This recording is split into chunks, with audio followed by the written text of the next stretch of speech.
आप सभी वैष्णवजन को श्री हरिवंशी श्री सद्गुरुदेव भगवान की जय हो। आज हम महाराज श्री की कृपा से, उनके श्री चरणों के बल से, उनके श्री चरणों के आश्रय से श्री हरिवंश महाप्रभु का चरितामृत आज से कथन और श्रवण करने का सौभाग्य प्राप्त करेंगे। मनन और चिंतन करके अपने आचरण में, अपने हृदय में उतारने का सौभाग्य प्राप्त करेंगे। श्री राधा वल्लभ लाल की जय हो। महाप्रभु श्री हरिवंश चंद्रजू महाराज की जय हो। अवतरण का मूल प्रयोजन। एक समय श्री वृंदा सखी ने नवनिवृत्त निकुंज में श्री प्रिया प्रीतम को सुख प्रदान करने के लिए कलिंद नंदिनी श्री यमुना जी के पास परम रमणीय पावन पुलिन पर रास मंडल की रचना की।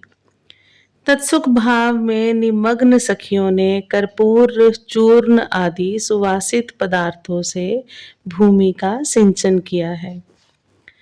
शारदीय पूर्ण चंद्र की चांदनी से संपूर्ण वन आलोकित है।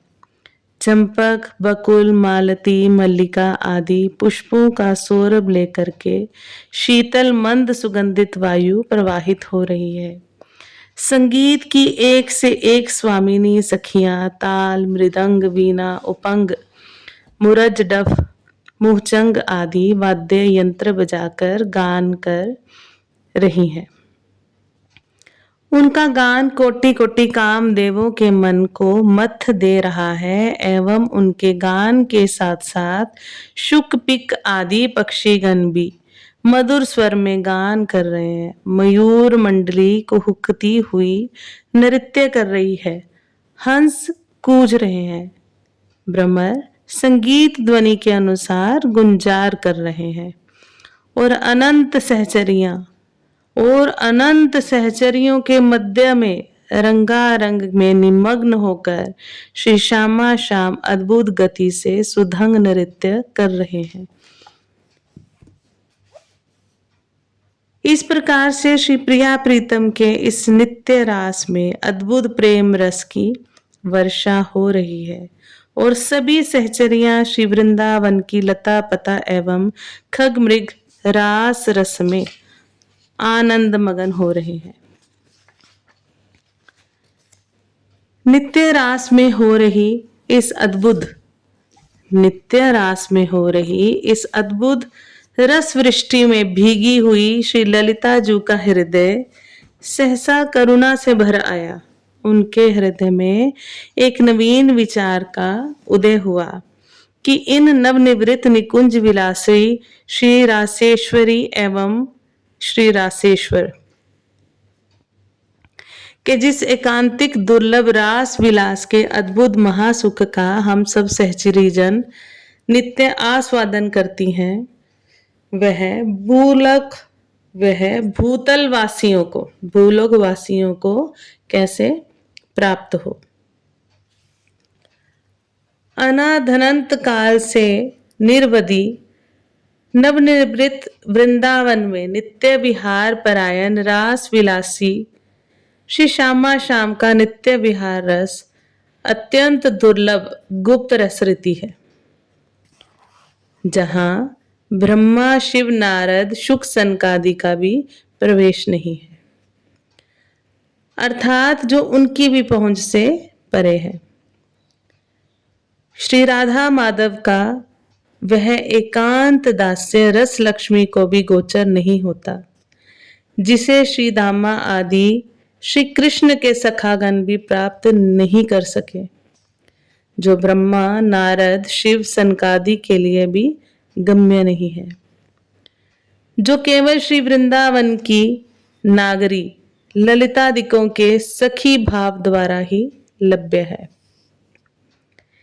जिन श्री राधा माधव का रहस्य ना ब्रह्मादि देवों ने, ना सम्यक रूप से हरि भक्तों ने और ना ही बली प्रकार से श्री श्याम सुंदर के सखाओं ने ही जाना है, उन श्री श्यामा श्याम की दासी बनकर उनके सुपुष्ट केली रस को नेत्रों से देखने की अनंत आशा मैंने लगा रखी है। ये कैसा आश्चर्य है। अतः विविध प्रमाणों से ये बात स्वतः सिद्ध है कि अत्यंत दुर्लभ महामाधुर्य रस अवतार लीला श्री राधा कृष्ण की ब्रजलीला में भी प्रकाशित नहीं है। इस दुर्लभ रस की वर्षा तो एकमात्र वृंदावन नवनिवृत्त निकुंज निज महल में ही होती है और इस प्रेम रस की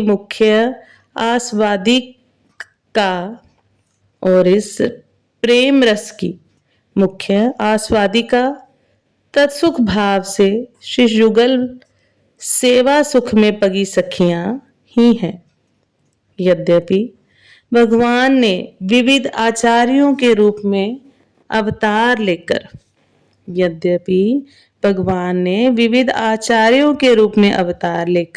शांत, दास्य, सख्य, वात्सल्य एवं कांता रस का आस्वादन कराया।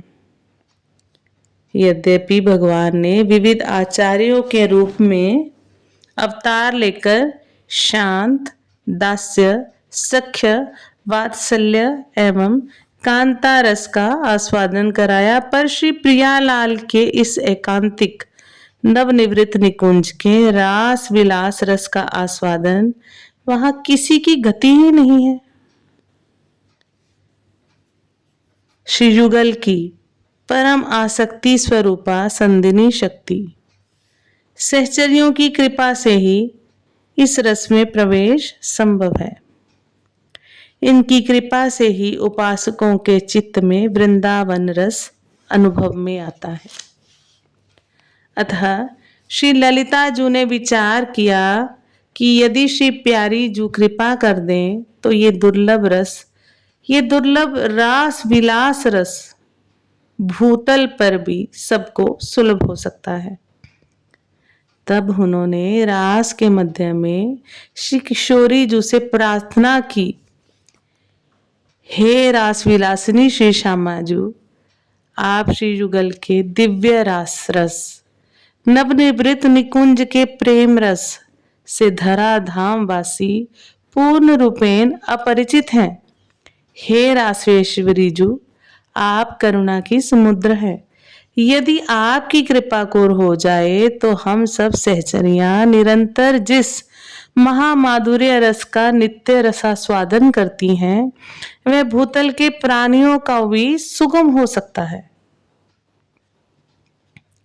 श्री ललिता जू की बात सुनकर श्री प्रिया जू ने, श्री प्यारी जू ने श्री प्यारे जू की तरफ देखा और कहा, हे प्रियतम, आज हमारी ललितादि सखियों के हृदय में जो इच्छा प्रकट हुई है वह पूर्ण कैसे हो।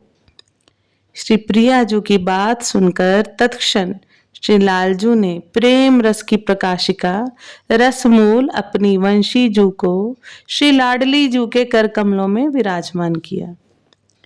श्री श्यामा जू ने श्री श्याम सुंदर को वंशी को अपने कर कमलों में लेकर ललिता जू के कर कमलों में देते हुए कहा, हे ललिते, तुम्हारे हृदय में ये जो अभिलाषा है कि ये अद्भुत महाप्रेम रस अत्यंत गुप्त वृंदावन रस रीति इस भूतल के भी प्राणी प्राप्त कर सके, तो हम दोनों के प्रेम का मूर्त रूप ये वंशी सखी मुझसे एवं श्याम सुंदर से एक पल के लिए भी दूर नहीं होती है।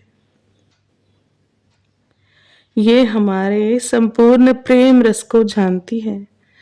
अतः ये रसमूल मुरलिका तथा तुम स्वयं भूतल पर आचार्य रूप से अवतार लेकर हमारे प्रेम रस धर्म का प्रकाशन करो। फिर से श्रवण करें।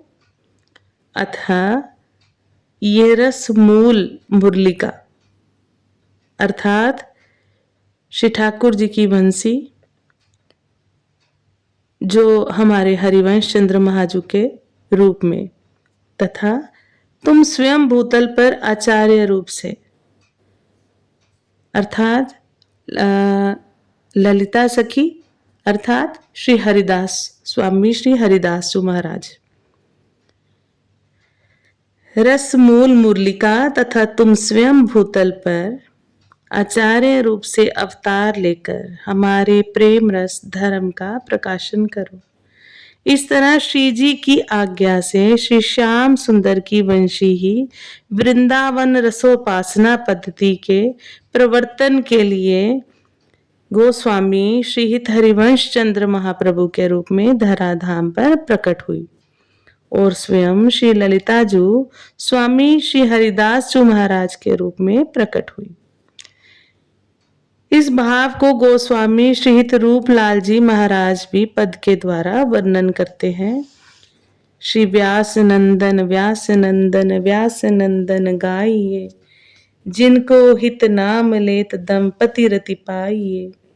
रास मध्य ललितादिक प्रार्थना जू कीनी, करते सुकुमारी प्यारी वंशी तब दीनी।